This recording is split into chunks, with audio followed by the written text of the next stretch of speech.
5 yillik tajribaga ega professional psixolog Kiarayni taklif qildik. Men juda o'zimni yomon his qilyapman. Jinni bo'lib qolmadimmi? Bechoragina shu bechora g'aribgina endi ersiz ham qoldi, endi buni podeshka qilaylik. Isqirt. Erki bo'lmay o'l. Befarosat. Bu muhokamaga sabab bo'ladigan o'zi katta tema. Bu alohida gaplashamiz. Borim shu. Menga haqiqatni gapiringlar. Qancha daromadingiz psixologiyadan? Erimni barakasi uchib ketmaydimi? Rahmat aytaverib. Ustoz, sizda bir tarafingiz borda, odamni zo'r ochasiz rostdan ham savollaringiz bilan. U erkak meni Instagramimga yozgan. Oilamni barbod qilding. Men aytdim, qanaqa oila? Ajrimdan ko'ra beva bo'lish sharafliroq. Aytishim kerak. Bildimmi, tugadimi kamera? Assalomu alaykum. Bizni sevimli YouTube oilamiz. Navbatdagi bizni podkast tahlilimizda mehmoni 5 yillik tajribaga ega professional psixolog Kiarayni taklif qildik. Assalomu alaykum. Rahmat taklif uchun. Sog' bo'ling. Siz bilan suhbatlashish mazza.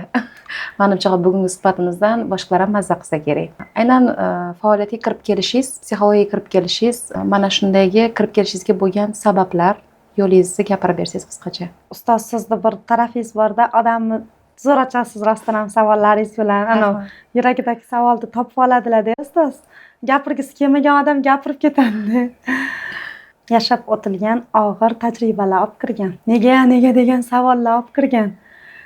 Qisqa qilib aytsam agar, shunaqa bo'ladiki, holatim shunaqa ediki, moddiy narsadan ko'ra meni, hattoki kiyim, oddiygina kiyim ehtiyojidan ko'ra meni ichimda savollarim shunaqa bunt ko'targan ediki, faqat mana shu savollarni bostirish xohishi kuchayib ketganda, men kiyim olmasdim, lekin to'xtovsiz psixolog, to'xtovsiz kurslar, qachon odam shunaqa qilishi mumkin?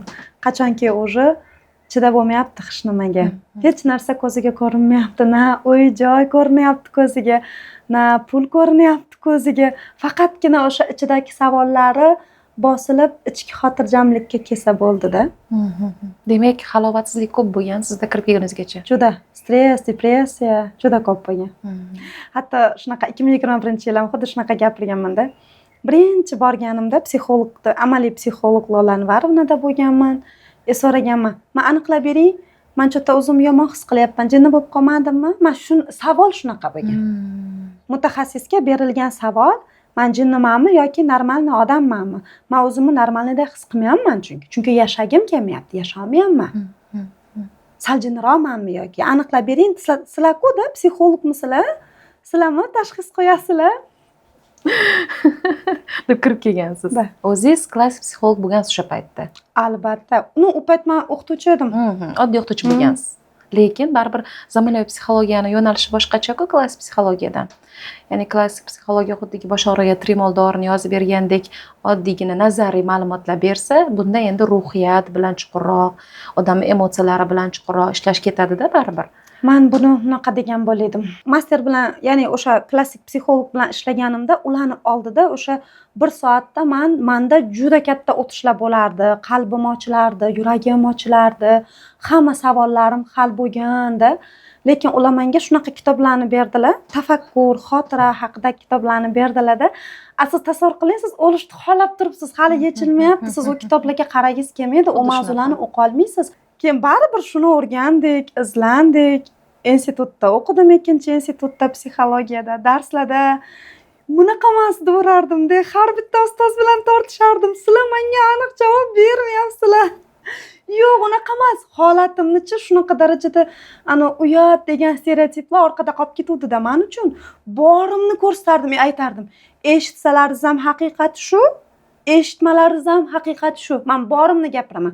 Qo'pol gapirayotgandirman, lekin borim shu. Menga haqiqatni gapiringlar. Menga kitobinglardagi gapni gapirmanglar.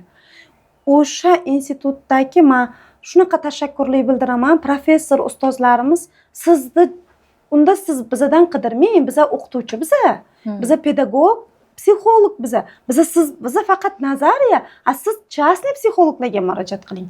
Universitetdagi psixologlar shunchalik darajada sizni holatingiz muhim emas, lekin amaliy qilinish kerak bo'lgan ishlar qilinsa bo'ldi. Ya'ni sizni holatingiz o'zgaradimi, o'zgarmaydimi farq qilmaydi ularga. Aynan. Shunaqa chiroyli mavzular bo'lgan, ko'nglim to'lmasdi-da darslarda. Chiqib tarsillab, hamisha o'zim dars etardim, yana aytardim-da. man bugun mavzuni o'tib beray, man o'tib beray, juda qiziq mavzu ekan. Hatto kursdoshlarim shunaqa o'rganib qolishgandida, bugun muhim dars o'tsam, aytardim, o'zi yurikmadinglarmi mani ovozimni? Keyin chiq jonim, sen gapirish uchun tug'ilgansan. Chiq, sen o'sha uchun paytdan sen ma'lum gapirish bo'lgan. uchun tug'ilgansan. O'sha paytdan qarang. Aynan. Haqiqatda ovozi bo'lib, juda ko'pchilikni yig'ilgan ovozi bo'libmi, gapirishda hayiqirib gapiradigan darajada aynan gapirish darajasigacha kelish uchun birinchi og'riq berilishi kerakda baribir. O'sha og'riqlaringiz, o'sha sizni o'tgan vaziyatlaringiz, yechilmagan savollaringiz sizni bugungi kundagi demak mutaxassis sifatida ko'p ayollarni o'zini qalbiga qaytishiga, o'zini topishiga, oilasi bilan, o'zi bilan garmoniyadagi munosabatni o'rnatishiga yordam beryapti. Menga rosa yoqqan anaqa videolaringiz bor, haligi pozitivniy tayyorlaydigan videolar, o'zingiz tayyorlaydigan videolaringiz yoqadi menga. Professionalniy, ekspertniy videolardan ham ko'ra, o'zingiz tayyorlagan videolar ko'rganda mazza qilaman. O'sha qisqa videoda ma'no mohiyatni ochib berasiz. Aynan. Menga rosa yoqadi shu.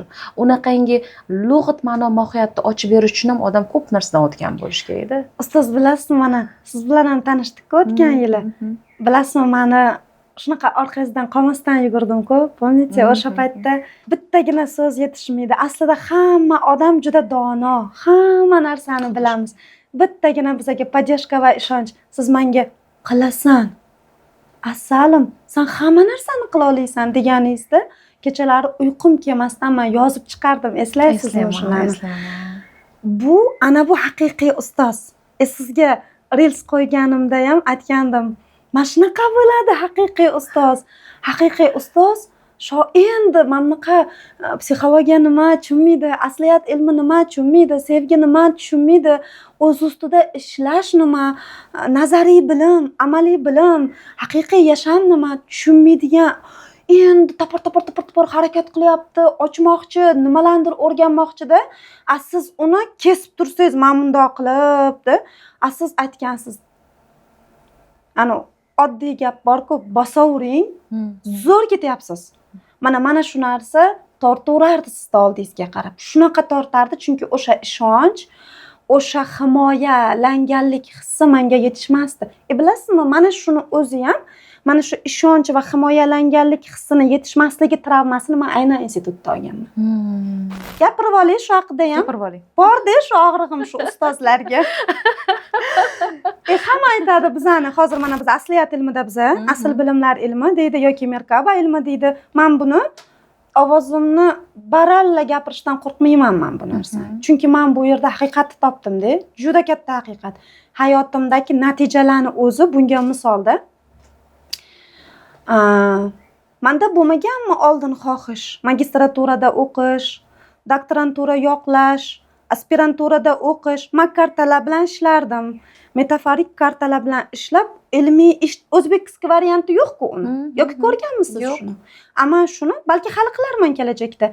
O'zbekcha variantini yaratmoqchi bo'lib rosa izlandim. Nechta ustozni orqasidan individual darslar olib yurgan joyimda bo'lgan orzularim. Kitoblar yozmoqchi bo'lganman, doktorlik qilmoqchi bo'lganman. O'sha ongimda shunaqa edi-da. Lekin bilasizmi, shunaqa vaziyat bo'ldiki, meni kuratorim bor edilar, Gulnor opa degan. Men tashakkurlik hissidaman. Ular mendagi qiziqishni ko'rib, siz mana bu birinchi kurs, ikkinchi kurs talabalari bilan ishlang derdilar-da. Juda ko'p yetkazib berasiz, oson. Xo'p dedim, o'sha bolalar bilan ishladik-da. Ular talabalarni o'zi taklif qildiki, biz sizga pul to'laymiz. O'zligi menga pul to'lashib, biz darsdan keyin qolib ishlab o'tirgan jarayonimizda men aytaveraman, kafedra mudirimiz kelganlarda, men shu 10 ta talabani oldida menga qaratib shunaqangi yomon gaplarni gapirdilar. Men aytdim, yana ular adashmasam dotsent edilar o'sha paytda. Imamda qaradim-da. Dotsent odam shunaqa bo'lsa, hech qaysi madaniyatga to'g'ri keladi. Xo'p, men xato qilibman. Men o'zim talaba ekanman, xo'p, ikkinchi institut bo'lsa ham, meni olib chiqib xonada gaplashish mumkin-ku, shaxsiyatga tegiladigan gaplar 10 ta odamni oldida gapirilmaydi. Kamsitiladigan, shaxsiyatga tegadigan. Men aytdim, dotsentmi? Shumi dotsent? Shumi institut? Hali shunaqa menmi dotsent bo'lsam, shunaqa bo'lishim kerakmi men? manga prям alam bilan anavrot asani bo'y cho'zib gurkirab qanot yozib kelayotgan qushchangni yoningga olmaysanmi, uni ishlatmaysanmi, unga vazifa bermaysanmi, qo'llab quvvatlamaysanmi, bir og'iz gap so'ramaysanmi? Yo'q, kirgandan davleniya agressiyada o'shanda man yaxshigina so'ndim. Yaxshigina so'ndim. Yuragim shunaqa og'ridi, lekin o'shanda talabalar aytishdiki, shunaqa gapirishdim. Sizda haqqingiz yo'q bunaqa qilishga. Bular bizga shuncha narsa o'rgatyaptilar. Balonday qilyaptilar. Siz bularni xonangizga olib borib gapirishingiz kerak. Qaysi madaniyatga to'g'ri keladi?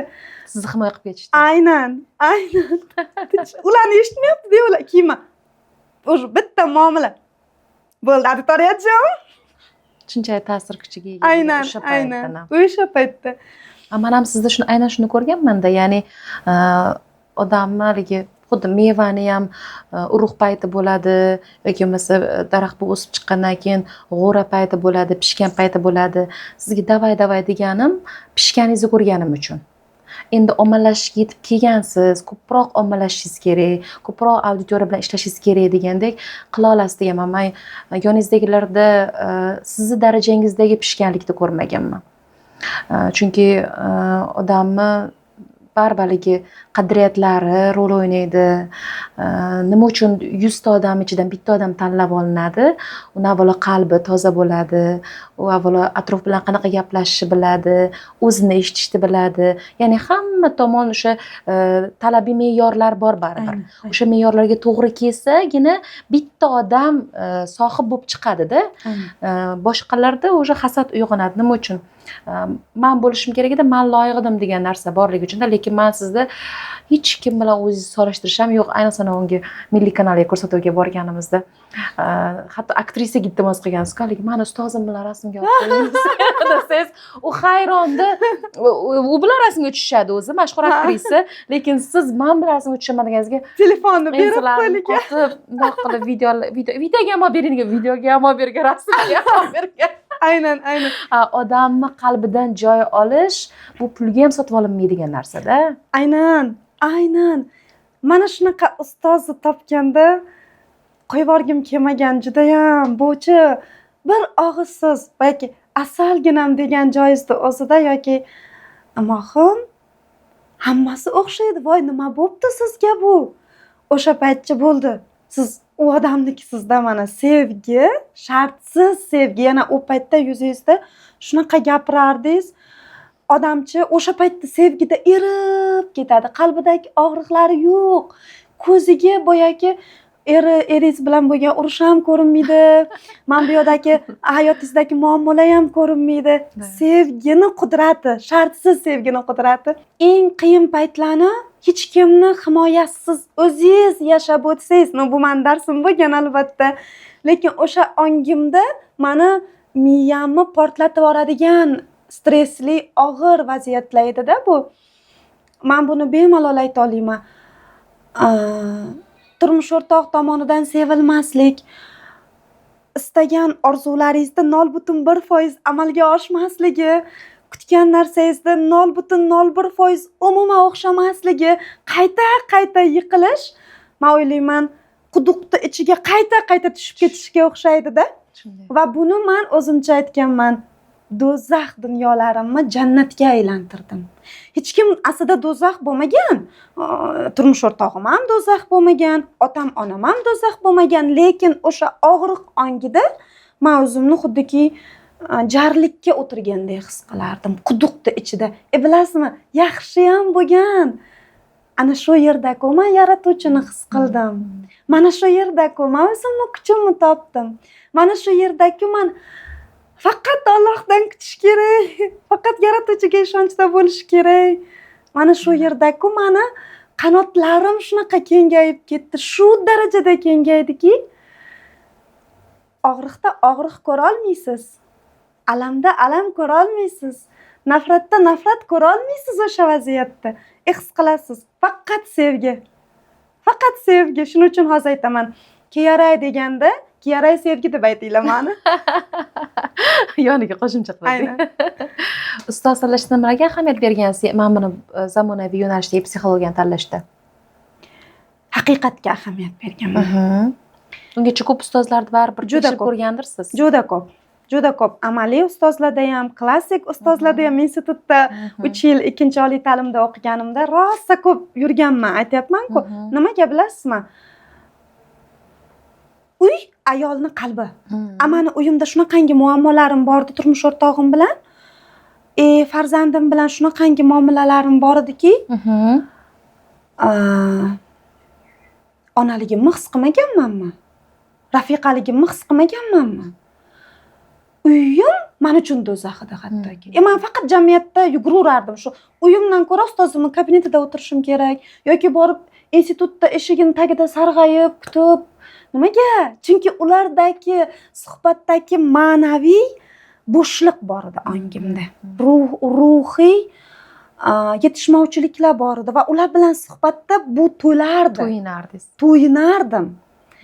Ularga ham juda katta rahmatlarim. Men institutdagi hamma ustozlarni aynan yo'q, u yerda juda ko'p ustozlarim bo'lgan. Menga juda katta ma'naviy ozuqa bergan o'sha paytda. Ruhiy ozuqa, malham qo'yishgan. Xususiy psixologlarda o'qidim juda ko'p. Bu asliyat ilmini tortgan tarafi u yerda haqiqat bor. U yerda yolg'on yo'q. Aynan mana shu meni tortdi. Mana shu joyiga bitta naqam bor edi. Bitta hikoyam bor edi. Bir odam dunyodan o'tibdi-da, narigi dunyoga borganda do'zaxga tushasan deyilibdi-da. Keyin yoniga u ixlos qilgan imom kelib qolibdi. Uni jannatga kirasan debdi. Keyin isyon ko'tarildi unda. Nimaga bu jannatga, men do'zaxga? Bu odam orqasida 40 yil turib men namoz o'qiganman.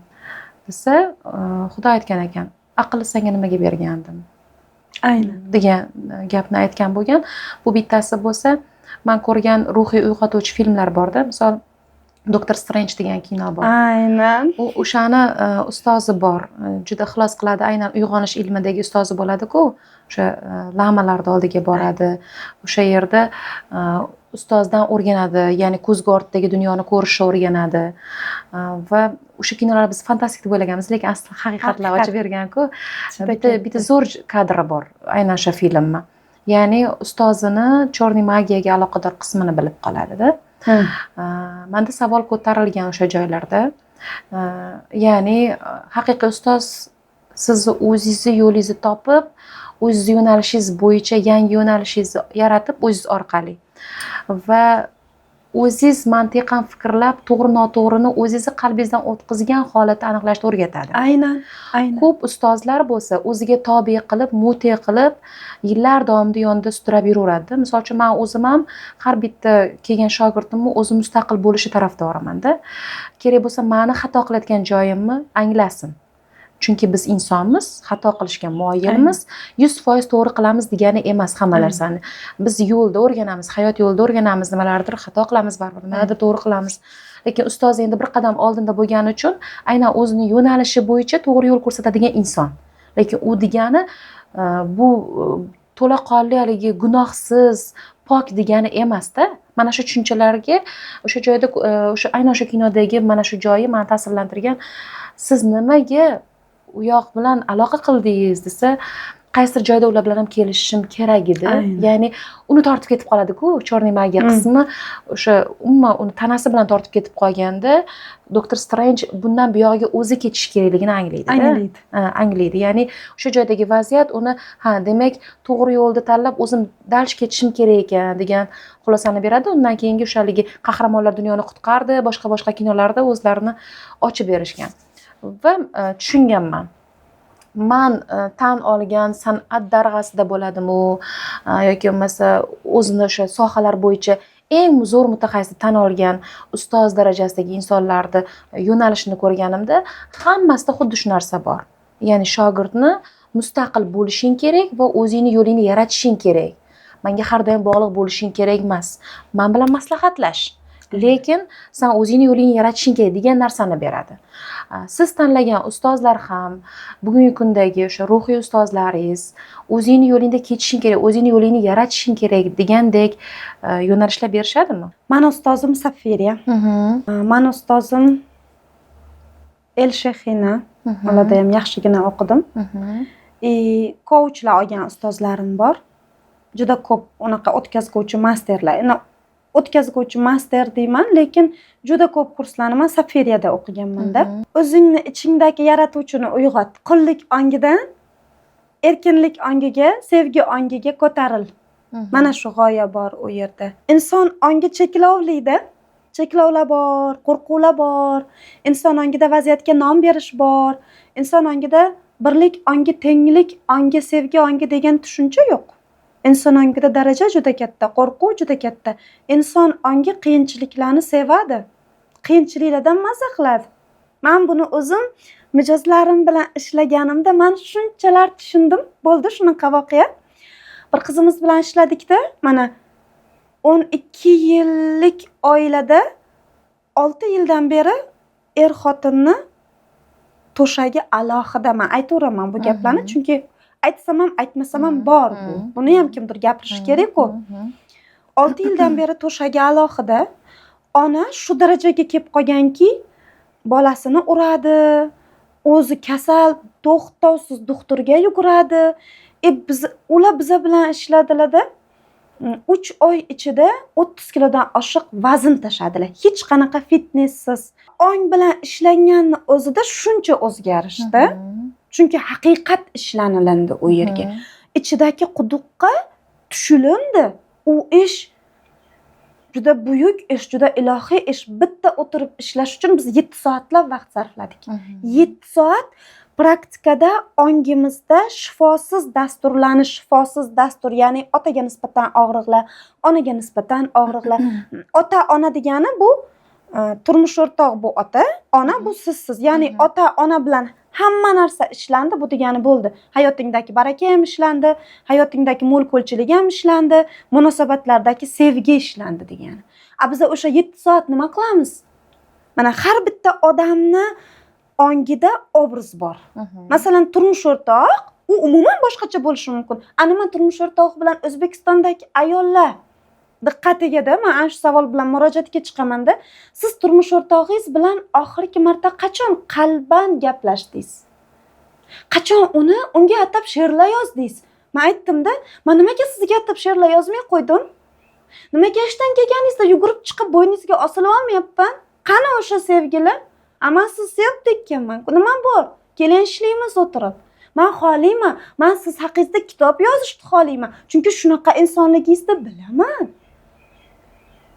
Qani oxirgi marta qachon 4 soat o'tirib gaplashdingiz? Bolalarsiz, qaynona qaynotasiz, dunyo tashvishlarisiz, yolg'iz qolib, qalbni qalbga ulab, ko'zni ko'zga qaratib, rost ma'nosiga maskalarsiz, mas'uliyatsiz, "Men erkakman" degan niqobsiz. Bu ayol, joyingda o'tir. Seni qalbing unaqa gapirishga haqqi yo'q. Sen ayolsan degan iqrorliklar siz qachon gaplashdingiz degim keladi-da men. Biz shunaqa jarayonlarni ishlaymiz mana shu 7 soat ichida. Mana shu turmush o'rtoq obrazi bilan ishlaymiz. Men bir marta so'radim, turmush o'rtog'ingizda nima yaxshi tomoni bor? Bitta ham tavba berish olmadi-da. Nima xohlaysiz? O'lishini xohlayman. Chuqur sessiyalar paytida bu gapni men bitta ayoldan eshitmadim. Bu degani u ong ostida turmush o'rtog'ini o'ldirib bo'lgan. Mana nima uchun baraka yo'q oilada? Aynan. Energiya, qanaqa energiya beryapti? U o'sha energiyada ichidan o'zi bilan o'zi miyasida urush qilib ovqat tayyorlaydi va uni bolalariga yediradi, turmush o'rtog'iga yediradi. Qaysi energiyada yediriladi u ovqat? Ya'ni mana shu 7 soatlik individual chuqur ishlarda, o'ziga qaytaruvchi transformatsion darslarda biz ongdagi obrazlar bilan ishlaymiz. Toptiramiz turmush o'rtog'ini 99 ta tashakkurchilik bildiradigan vaziyatini toptirib, mana shunday ko'zga qilib tutib beramiz. Diqqatini, ya'ni muammodan yaxshi tomonga o'tkazib berasiz. Aynan. chunki odam unutuvchan aynan yaxshilar bo'lgan bo'lsa ham Aynan. esdan chiqaradi. Mani bermoqchi bo'lgan savolim siz bitta gap qo'shimcha qilib ketay Aha. nega unutadi inson nega unutadi uni yaxshiliklarini haqiqatdan 99 ta emas 9 millionta turmush o'rtog'ining yaxshi tomoni bor nega unutadi sevgi olmay qolgan. chunki og'riq ongida yashayapti ayol chunki qalbi yopilib qolganda og'riqlarda qolib ketgan ko'rganmisiz shunaqa 60 yosh 70 yoshli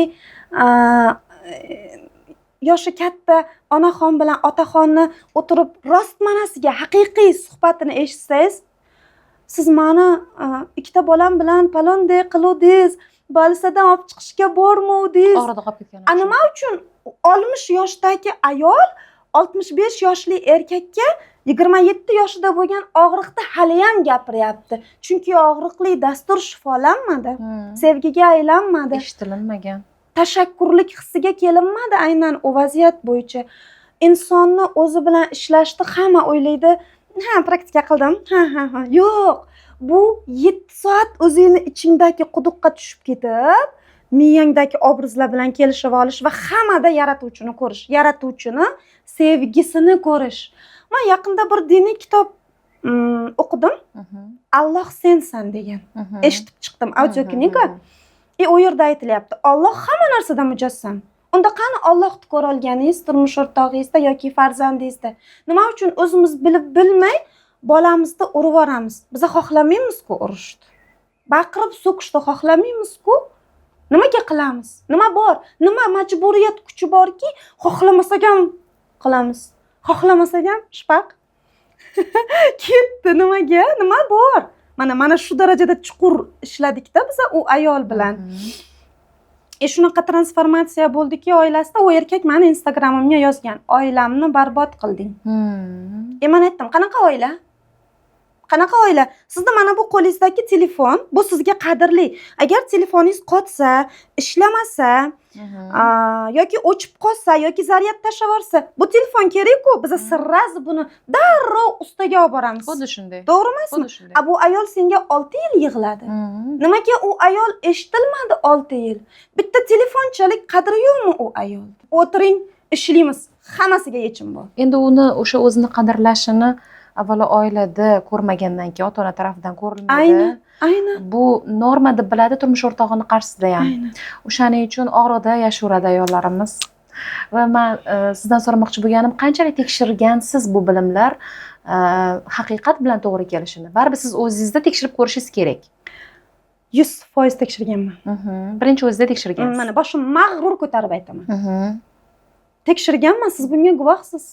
mani ham guvoh qiladi guvohsiz siz ko'rmadingizmi o'tgan yillari men qanaqa ahvollarga tushdim man ijod qila oldimmi o'shanda masterlik qila oldimmi ishlay oldimmi menda qancha loyihalarim bor edi-ku qancha ishim nega qila olmadim chunki yashab o'tayotgandim o'sha transformatsiya jarayonlarida edim ana shu jarayonlar ham mani xohishim bilan edi chunki u xohish mani ong ostimda chuqur edi men yillar mobaynida aytardim erimni shunaqa qiliqlari bor edi man ko'nglim nozik men korolyevaman menga korolyevadek muomala qilish kerak ular shunaqa qo'pol gaplarni men hazm qila olmasdim har qanaqasiga ishlasam qo'pol gap ketmadi-da oramizdan men shunaqa gapirardim bu gapni bir marta aytmaganman yana jahlda hissiyot bu energiya jahlmi u qayg'umi bo'ldi kosmosga ketdi sizda energiyasi men aytardim kerak bo'lsa ular aytardilar-da man shunaqaman qon bilan kirgan jon bilan chiqadi bor-ku erkaklarda shunaqa gap to'g'rimi men aytardim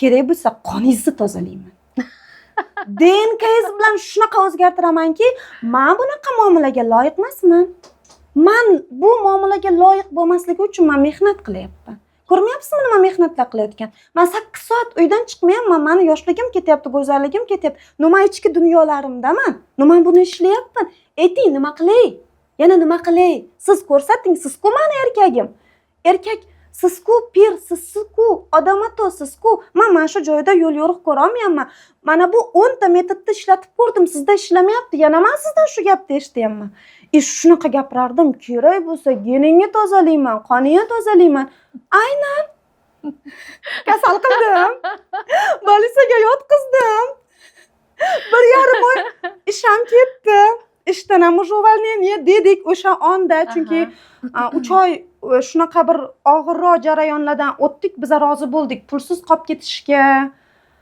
Juda oliy bir martabali o'qishda izlanardilar ular. O'sha o'qishlari hal hamma narsaga rozi bo'ldik. Hamma narsaga, xayrlashishga ham rozi bo'ldik. Shu darajada yashab o'tdik. Bu nima bu?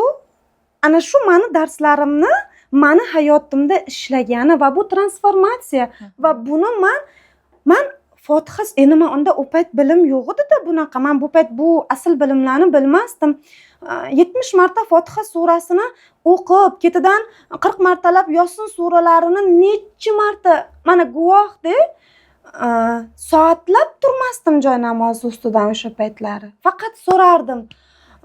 Nimadir qilgin, nimaga men juda qattiq buni o'limini xohlayman turmush o'rtog'imni. Agar o'zim bilan rost bo'lsam, chunki ular o'lsa, men becharacha bo'lib ketaman-da. Mazada menga ozod bo'lasiz. Otam ham noto'g'ri gapirmaydilar, ukamlar ham noto'g'ri gapirmaydi. Yo'q, bizning mentalitetda keyin singdirilgani bo'yicha ajrimdan ko'ra beva bo'lish sharafliroq. Aynan.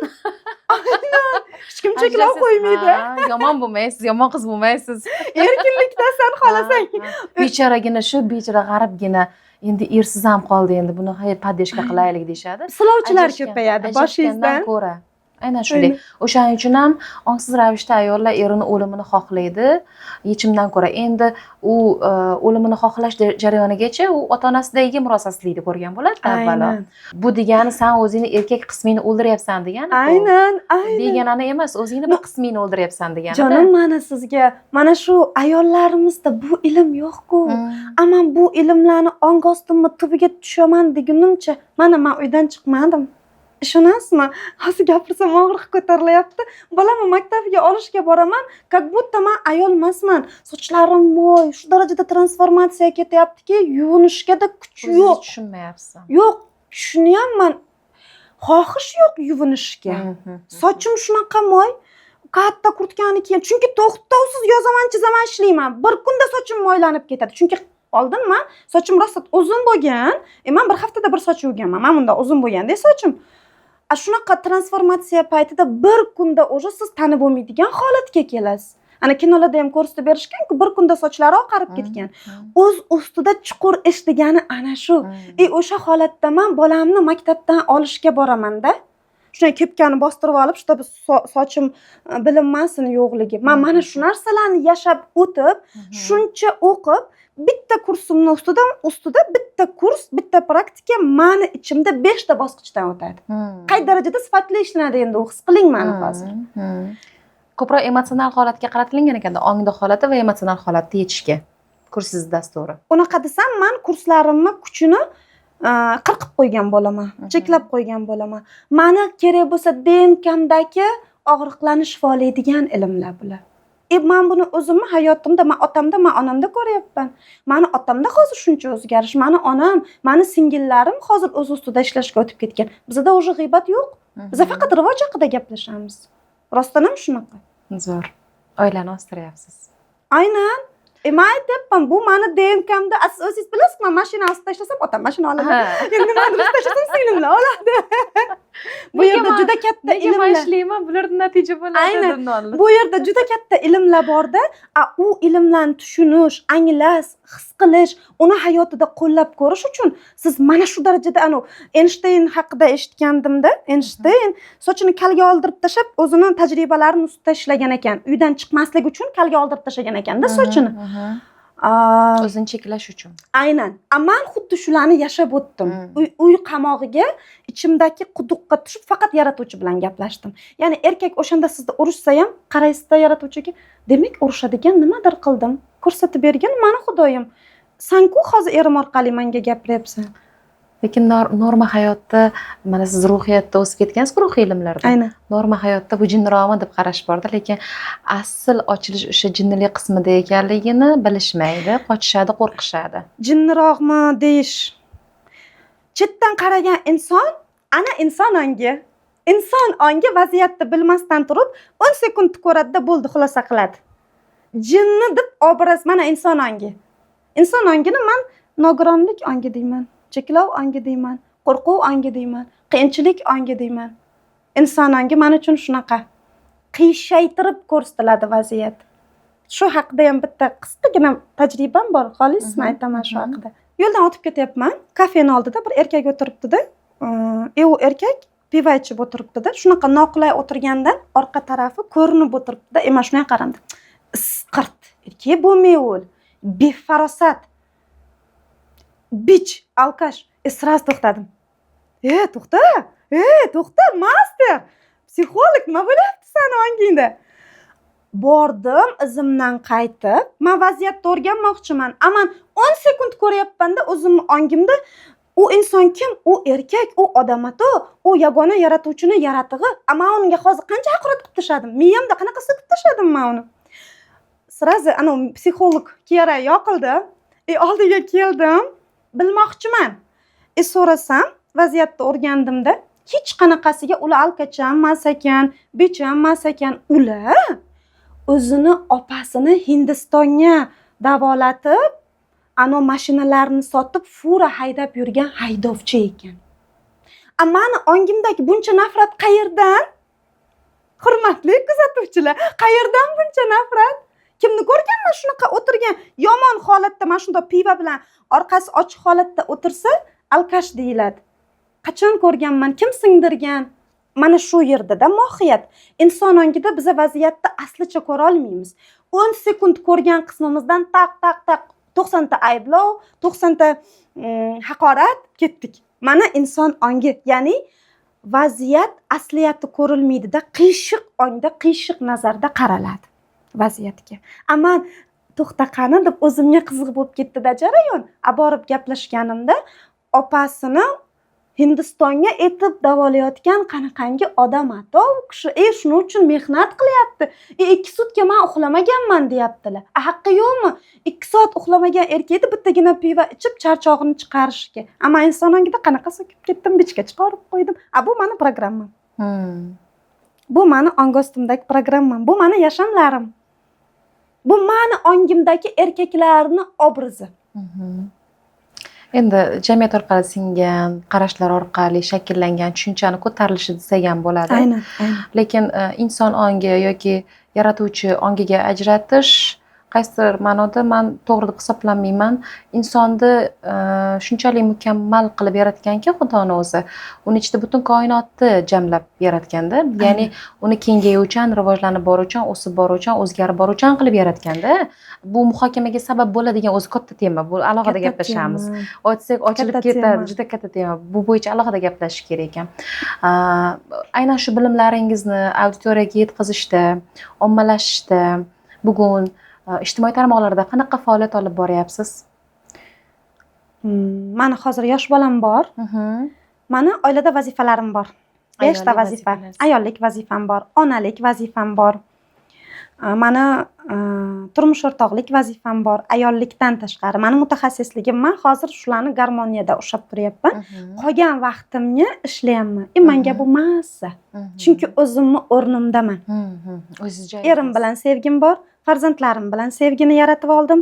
Oilamdagi kredit savoli, boshqa ularni pul savoli yopdingiz. Anchagina hal qila oldim. Yopdim deya olmayman. Yopdim desam aldash bo'ladi. 80% ga hal qildik buni. Turmush o'rtog'im bilan kelishib sevgida. Va shundan qolgan vaqtimni ishlayapman mijozlarim bilan. Bunda men qancha foizga deb baholasiz shunda? Necha foiz ishlayapsiz bir kunda? 4 soat vaqt ajrataman. 4 soat. Bu normal. Ko'bisi bilan 5 soat. Ko'bisi 5 soat. Qolgani meni shaxsiy vaqt. Ko'proq onlayn ishlaysiz-a? Men 100% onlayn hozir. Onlayn ishlayapsiz. Ofislar ochuvdingiz-ku demoqchiman-da. Ofislar ochgandim. Ofisdan ko'ra hozir bu variant menga qulayroq. Chunki u ko'pchilikka qulay bo'lib qoldi. Qulaylik zonasiga kirib qoldi ko'pchilik. Lekin bizning mijozlarimizda pik rivoji, bizani jonli uchrashuvlar qildik. Toshkentda bir necha marta kelishdi, viloyatlardan kelishdi va retritlarimizda juda boshqacha namoyon bo'lyapti ularning kuchi. Juda ochilish boya siz aytdingiz-ku, inson ongi, inson bitta kosmos, u bilmaydi kosmosni. Bilmaydi, u qo'rquvlarning ichida, u qiyinchiliklarning ichida yashab yuribdi. U o'zi kosmos ana shu gapingizni o'ziga ham ishonmaydi. Ola, olasan deyishi mumkin. Shunaqa. Shunaqa. Mamma Lekin kosmos keladi deyishi yani mumkin. keladi. Biz ham qoqilib soqilib Aynan. keldik-ku, keladi yana baribir tayyor bo'lib kelarkan demoqchiman. Go'zalim, mani jonim, mani bu narsalarga kelish uchun necha soatlab o'qidingiz jonim ustozim? Ayting menga. Qancha vaqt ajratdingiz bu ilmlarga? Kechasi Juda bilan ko'p, uxlamasdan praktikalar ko'p. qilib chiqdik-ku. Men o'zim guvohiman-ku sizni ertalabgacha ishlab chiqqaningizga. Demak, hamma narsani tagida mehnat yotibdi. Xuddi shunaqa. Endi aytyapman-ku, tayyor bo'lgan baribir keladi sekin. Hozir shu hozirgi tushunchalarim bo'yicha odam o'zi tayyor bo'lsa, qidirib izlab kelarkan. Aynan. Bu qadar jon kuydirish, bu qadar fidokor bo'lish shart emas ekan degan xulosaga kelganman. Hamma o'zining javobgarligini olgan holatda yetib kelganda vazifa jihatidan ko'magimiz bo'lsa yordam ko'rsatamiz. Tayyor bo'lmasa yo'limizda davom etamiz. Shunaqangi xulosaga kelganman-da. Oldin xuddi sizga o'xshagan bu bilimni hamma bilishi kerak. Aynan. O'rganish kerak, har bir oilaga kirib borsin, ayollar o'zgarsin degan xulosam juda yuqori edi-da. Chunki siz mastersiz, siz psixologsiz va biza nima yaxshilikni ko'rsak, nima sevgini ko'rsak, bizning Ilgimiz vazifamiz keladi. berish. Shu o'zingiz hansirab, charchab qolsangiz ham odamlar zo'r, chunki bu bosqichdan men o'ylayman hamma master o'tadi, hamma psixolog o'tadi. Xuddi shunday. Siz so'radingiz-ku, auditoriyani qanaqa qilasiz? Men o'tiraman, kurs yarataman, jamlayman, kurslarim ustida kamida 3 oy ishlayman. Chuqur ishlab chiqaman har bitta praktikani ustida. Yaratuvchiga qarab aytaman. Kim kerak, shular kimga kerak, kelsin menga. Men 1 oylik darslar o'tib berdim. Tekinga.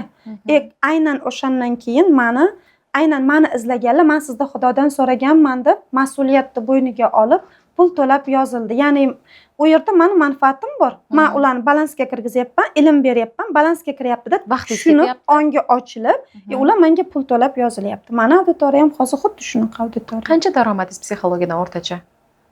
O'rtacha degani, hali aniq summa ayting demayapman. O'rtacha degani bu degani kamaytirib aytishingiz kerak degani bilasiz. Hozir unaqa katta emas. 2-3 ming bormi? Bor. Undan qanchaga ko'tarmoqchisiz mana shu muddat, qanchadir muddat ichida? Aytaylik 1 oy ichida, balki 3 oy ichida.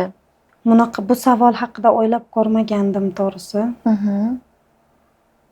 Lekin master sifatida kengayishingiz uchun, auditoriya sizni bilishi uchun, bu degani siz faqat masterlik qismingizni o'stirish degani emas, siz ommalashish ustida ishlashingiz kerak, daromadingizni hisobga olish kerak, hamma tomonni hisobga olishingiz kerak degani-ku.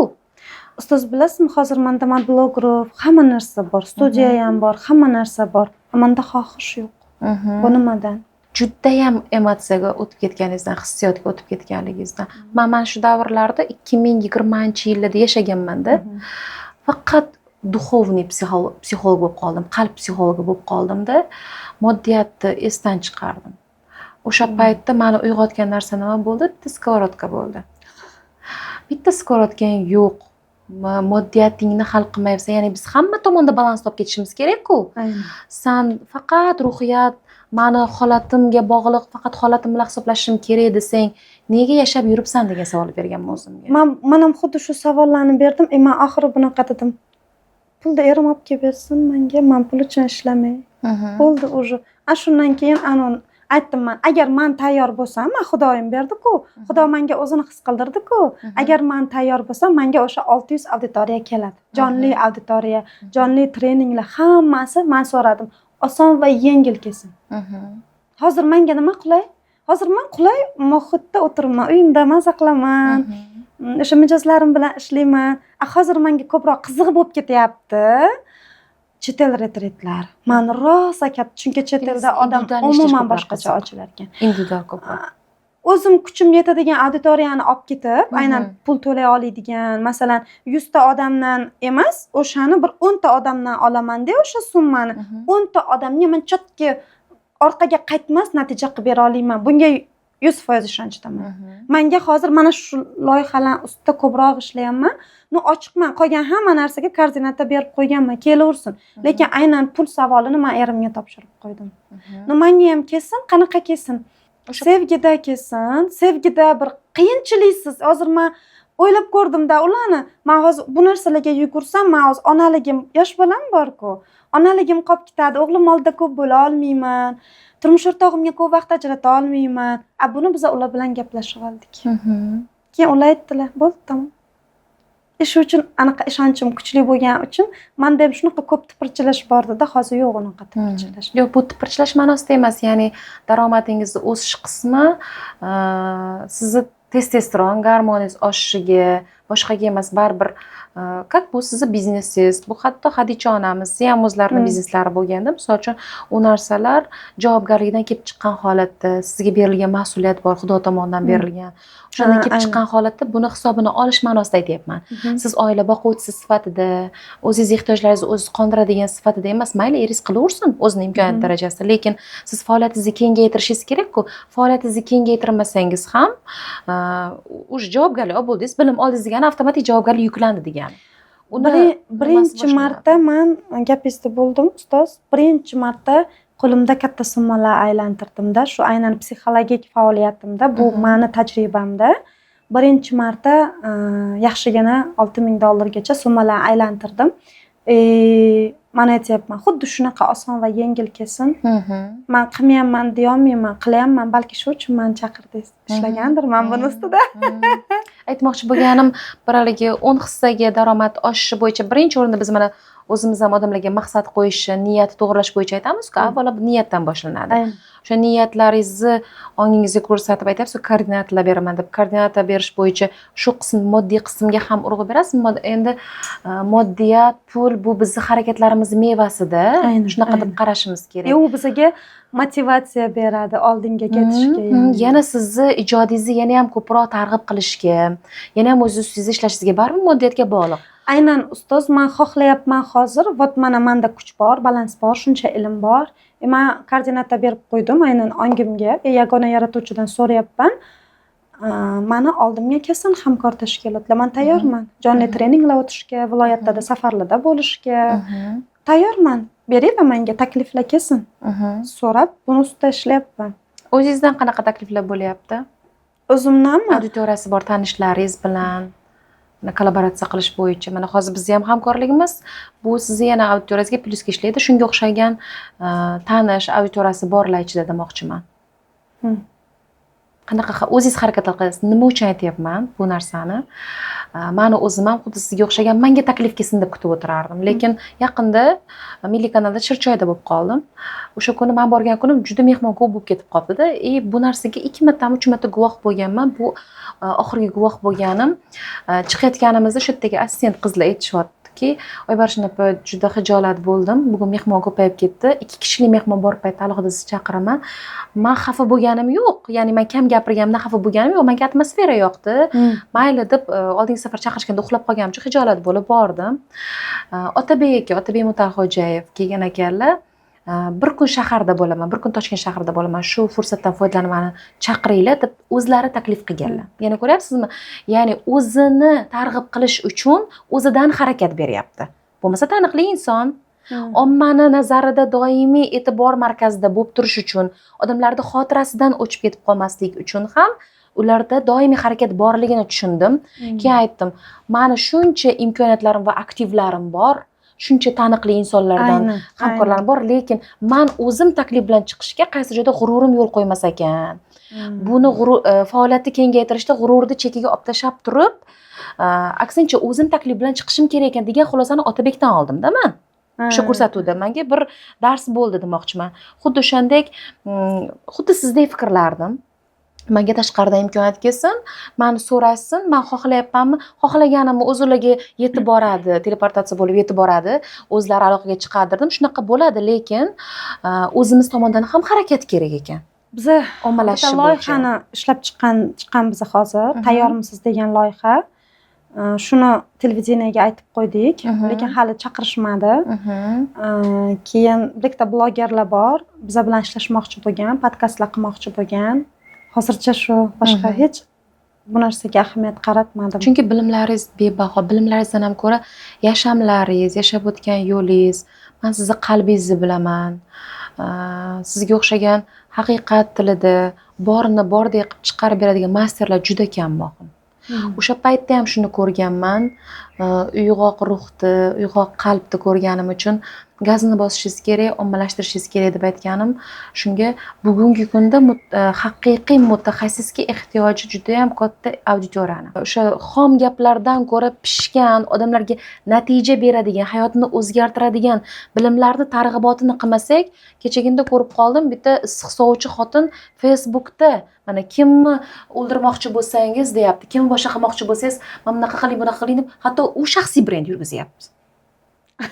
Agar biz yaxshilikni targ'ibotini qilmasak, to'g'ri mutaxassisni targ'ibotini qilib yetkazib bermasak, omma nima? Agar reklamani bir oy eshak go'shtini reklama qiling, bir oydan keyin odamlar avtomatik eshak go'shtini yeyishni boshlaydi.